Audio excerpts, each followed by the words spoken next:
So hello everyone, तो हम लोग चैप्टर 7 में मैनेजमेंट एंड एडमिनिस्ट्रेशन का ये थर्ड पार्ट है। दो पार्ट होपफुली आप लोगों ने देख लिया होगा। पहले दो पार्ट में हम लोग पहले पार्ट में तो कोरम डिस्कस किए थे और सेकंड पार्ट में नोटिस डिस्कस किए थे।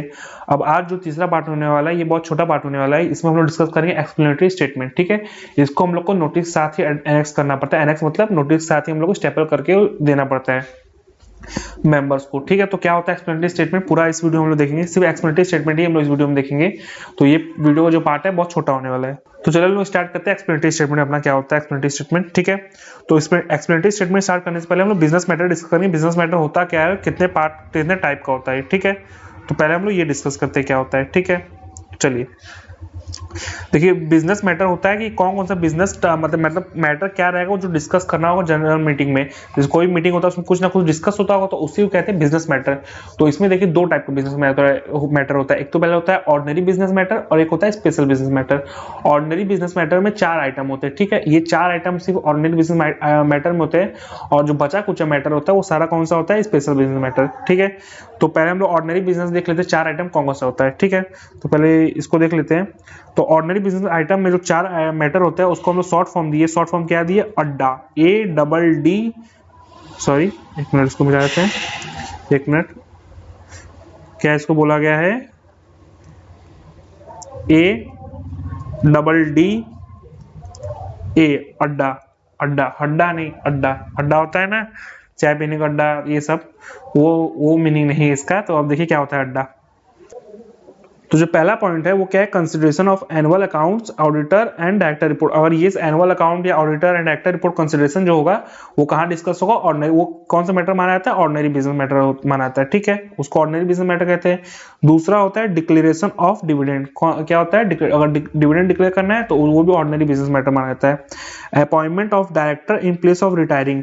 रिटायरिंग डायरेक्टर के प्लेस पे हम लोग किसको अपॉइंटमेंट करना। ठीक है, कोई डायरेक्टर मान लीजिए रिटायर हो रहा है तो उस डायरेक्टर के रिटायरिंग पोजीशन पे हम लोग जो अपॉइंटमेंट होता है वो इस ऑर्डिनरी बिजनेस मैटर माना जाता है। अगर फ्रेश अपॉइंटमेंट हो रहा है डायरेक्टर का तो वो ऑर्डिनरी बिजनेस मैटर नहीं माना जाएगा, तो वो कौन सा माना जाएगा, स्पेशल बिजनेस मैटर। लेकिन अब कोई डायरेक्टर रिटायर हो रहा है तो उस केस में कौन सा माना जाएगा, ऑर्डिनरी बिजनेस मैटर। ठीक है, अब appointment of auditor and fixation of auditor remuneration, ये भी कौन सा मैटर माना जाएगा, ऑर्डिनरी बिजनेस मैटर। ये 4 बिजनेस मैटर जो होता है ये ऑर्डिनरी बिजनेस मैटर होता है, और जो बचा कुछ सारा मैटर होता है वो कौन सा बिजनेस मैटर होता है, वो स्पेशल बिजनेस मैटर होता है। अब एक बार देख लेते हैं क्या क्या है अड्डा फुल फॉर्म। ठीक है, अड्डा फुल फॉर्म है पहले तो एनुअल अकाउंट्स। ठीक है, क्या है, एनुअल अकाउंट्स। ठीक है, ये हो गया। और डी से डिक्लेरेशन ऑफ डिविडेंड। ठीक है, ये शॉर्ट फॉर्म है जानने का कि मतलब क्या रहता है ordinary business matter, declaration of dividend. ठीक है, एक डी से क्या होगा, डायरेक्टर का अपॉइंटमेंट। ठीक है, डायरेक्टर लिख दे रहे, समझ में आएगा, डायरेक्टर अपॉइंटमेंट। डायरेक्टर का अपॉइंटमेंट कब, रिटायरिंग डायरेक्टर केस में। ठीक है, फ्रेश अपॉइंटमेंट इसमें नहीं आएगा, रिटायरिंग केस में। ठीक है, समझ गए होंगे मीनिंग। अब जो लास्ट रहता है अपॉइंटमेंट ऑफ ऑडिटर। ठीक है, क्या, अपॉइंटमेंट ऑफ, समझ आइएगा इसको, ऑडिटर का। ठीक है, तो ये 4 बिजनेस मैटर होता है, ये होता है ordinary business matter.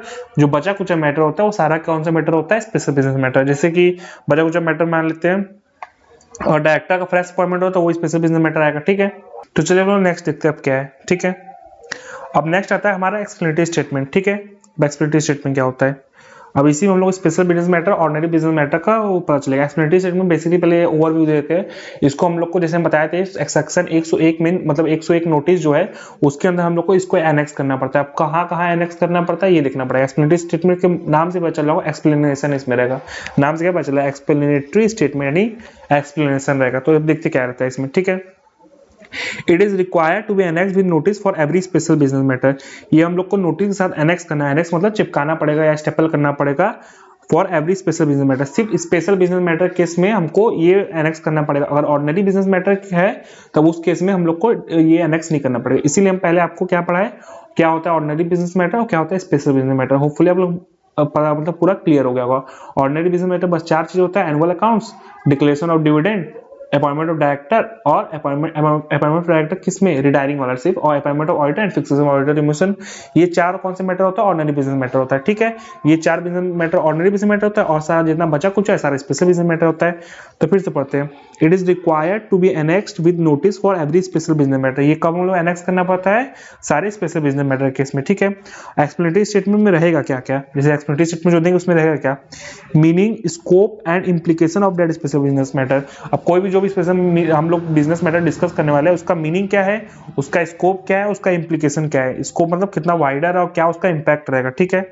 Will contain disclosure of interest by the financial और non financial interest in the special business of every director, ये इंटरेस्ट डिस्क्लोज करेगा, मतलब कहीं किसी डायरेक्टर या केएमपी कोई इसके अंदर इंटरेस्ट नहीं है, इंटरेस्ट मतलब हम लोग जैसे समझ सकते हैं कि कोई उसका बेनिफिट तो नहीं हो रहा है उन लोगों का, मतलब अगर फॉर एग्जांपल अगर कोई ऐसा प्रोजेक्ट हम लोग करने जा रहे हैं, मान लीजिए फॉर एग्जांपल एक हम लोग बिल्डिंग कंस्ट्रक्ट करने जा रहे हैं, ठीक है, और बिल्डिंग कंस्ट्रक्ट करवाने जा रहे हैं हम लोग, डायरेक्टर को जो मान लीजिए सन इन लॉ है जो भी है उससे हम लोग बिल्डिंग कंस्ट्रक्ट कराने जा रहे हैं, ठीक है। तो इसमें डायरेक्टर कुछ ना कुछ इंटरेस्ट है तो ये हम लोग को शो करना पड़ेगा, financial financial, non financial show करना पड़ेगा, तो ये सब सारा कुछ हम लोग इसमें बताना पड़ेगा। तो will contain disclosure of interest whether in financial, या तो फाइनेंशियल इंटरेस्ट भी हो सकता है यानी पैसे से related, and non financial interest हमको इसमें डिस्क्लोज करना पड़ेगा। किसका डिस्क्लोज करना पड़ेगा interest, every director manager, director का इंटरेस्ट डिस्क्लोज करना पड़ेगा और मैनेजर का इंटरेस्ट जो भी है उसमें डिस्क्लोज करना पड़ेगा।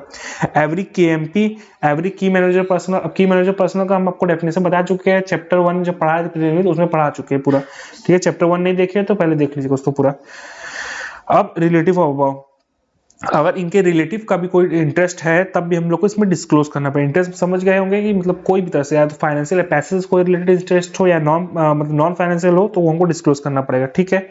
अब एक और इसमें बताया गया, इफ कंपनी रिलायंस, मान लीजिए कोई company Reliance is entry into transaction with other company, कोई अदर कंपनी के साथ ट्रांजैक्शन एंटर करी, क्या नाम है उसका, X limited, was at least 2% POSC, POC मतलब paid up share capital, is held by promoter director manager और KMP of Reliance, then it must be mention explanatory statement. अब इसका मीनिंग क्या है, एक एग्जांपल ले लेते, कंपनी है रिलायंस, ठीक है, वो एंटर करने वाली ट्रांजैक्शन किसके साथ, एक्स लिमिटेड के साथ। एक्स लिमिटेड का जो पेड अप शेयर कैपिटल है वो 2% एटलीस्ट कौन होल्ड करके रखा है, रिलायंस लिमिटेड का, या तो कोई प्रोमोटर होल्ड करके रखा है, या डायरेक्टर या मैनेजर और केएमपी कोई भी इसमें होल्ड करके रखा है। अगर एटलीस्ट 2%, कम से कम अगर 2% होल्ड करके रखा है तो वो हम लोग को इस स्पेशल बिजनेस मैटर में डिस्कस करना पड़ेगा। एक एग्जाम्पल लेते हैं, फॉर एग्जाम्पल हम एक्स लिमिटेड के साथ एक बिल्डिंग कंस्ट्रक्ट करने का ट्रांजेक्शन करने वाले हैं, ठीक है, बिल्डिंग कंस्ट्रक्ट करने का स्पेशल बिजनेस मैटर है ये। अब जो हमारा कंपनी का जो प्रमोटर डायरेक्टर है वो 2% ज्यादा शेयर होल्ड कर रहा है एक्स लिमिटेड के अंदर, ठीक है। डायरेक्टर केएमपी इसमें बोला है, मैनेजर जो भी, ठीक है, वो अगर 2% ज्यादा होल्ड कर रहा है तो वो हमको बताना पड़ेगा कि हाँ ये 2% ज्यादा होल्ड कर रहा है स्पेशल बिजनेस मैटर के अंदर, ये हमको डिनोट करना पड़ेगा, ठीक है। अब इंपॉर्टेंट नोट कुछ है इसके अंदर, in case of section 8 company, ठीक है, section 8 company they have been exempted that instead of sending at least 21 clear day notice they can send at least 14 clear day notice। जैसे हम कल जो नोटिस का पढ़ाए थे सेक्शन 101 उसमें बोले 21 क्लियर डेज पहले नोटिस हम लोग को भेजना पड़ता है, ठीक है। तो इसमें जो सेक्शन 8 कंपनी है, सेक्शन 8 कंपनी कौन सी होती है, चैरिटेबल कंपनी, चैरिटेबल कंपनी को एग्जेम्पशन दिया गया कि वो लोग 21 क्लियर डेज नोटिस नहीं देंगे तब भी चलेगा, लेकिन 14 क्लियर डेज एटलीस्ट दे, ठीक है, उन लोगों को 14 डेज के लिए कहा गया है। और private company have been exempted from section 101 to 700 section 7 और 9 तक, ठीक है, of the companies act 2013 if they make their own provision in articles. मतलब प्राइवेट कंपनी को एग्जेम्प्ट किया गया सेक्शन 101 से लेके 107 और 109 तक एग्जेम्प्ट किया गया कि वो अपना अगर खुद का प्रोविजन आर्टिकल में बना ले तो उन लोगों को जरूरी नहीं है कंपनीज एक्ट 2013 प्रोविजन फॉलो करे। अगर वो प्रोविजन खुद का बना लिए अपने आर्टिकल में तब वो जो आर्टिकल में लिखा है वो फॉलो करेंगे, लेकिन अगर खुद का प्रोविजन नहीं बनाए तो जो कंपनी एक्ट 2013 में लिखा है वो फॉलो करेंगे। ऐसा नहीं कि उन लोगों पे लगेगा नहीं, सेक्शन लगेगा उन लोगों पे, लेकिन उन लोगों को इतना छूट दिया गया कि भाई तुम अपना खुद का बना लो, ठीक है। सेक्शन 101 से लेके 107 और 109 तक, ठीक है। इसमें हम लोग 101 पढ़ चुके नोटिस, 103 पढ़ चुके क्या कोरम, और 102 आज पढ़ रहे हैं एक्सप्लेनेटरी स्टेटमेंट। 3 सेक्शन पढ़ चुके हैं, बाकी के सेक्शन में पढ़ेंगे जल्दी, पहले इतना क्लियर हो जाना चाहिए, ठीक है। अब आता है एफसी कंपनी। एफसी कंपनी कौन सा कंपनी होता है, international financial service centre company have also been exempted from section 100 to 107 109 if they make their own provision in article. Same उसी तरह जैसे प्राइवेट कंपनी को मिला गया उसी तरह एफसी कंपनी को भी मिला गया एग्जेम्पशन कि वो भी अपना सेक्शन 101 से लेके 107 और 109 तक 109 पूरा अपना मतलब खुद का प्रोविजन बना सकते हैं आर्टिकल में। अगर नहीं बनाया तो फिर कंपनी फॉलो करेंगे, कंपनी एक्ट 2013 जो लिखा है वो फॉलो करेंगे, अगर बनाए है तो फिर जो बनाए है वो फॉलो करेंगे, ठीक है। अगर आपको IFC कंपनी नहीं पता है क्या होता है, तो हम IFC कंपनी के लिए एक सेपरेट वीडियो बना देंगे जिसमें बता देंगे कि IFC कंपनी होता क्या है। फुल फॉर्म तो आपको पता चल गया होगा, इंटरनेशनल फाइनेंशियल सर्विस सेंटर ये कंपनी होता है।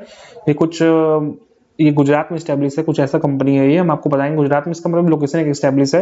अगर आपको नहीं पता हो, आप कमेंट बॉक्स में बोलेंगे तो हम आपको कमेंट बॉक्स में बोल देंगे, तो हम आपको लिए वीडियो बना देंगे। अगर पता है तो अच्छी बात है, नहीं पता तो हम जल्दी एक वीडियो बना के इसके लिए भी डाल देंगे, ठीक है।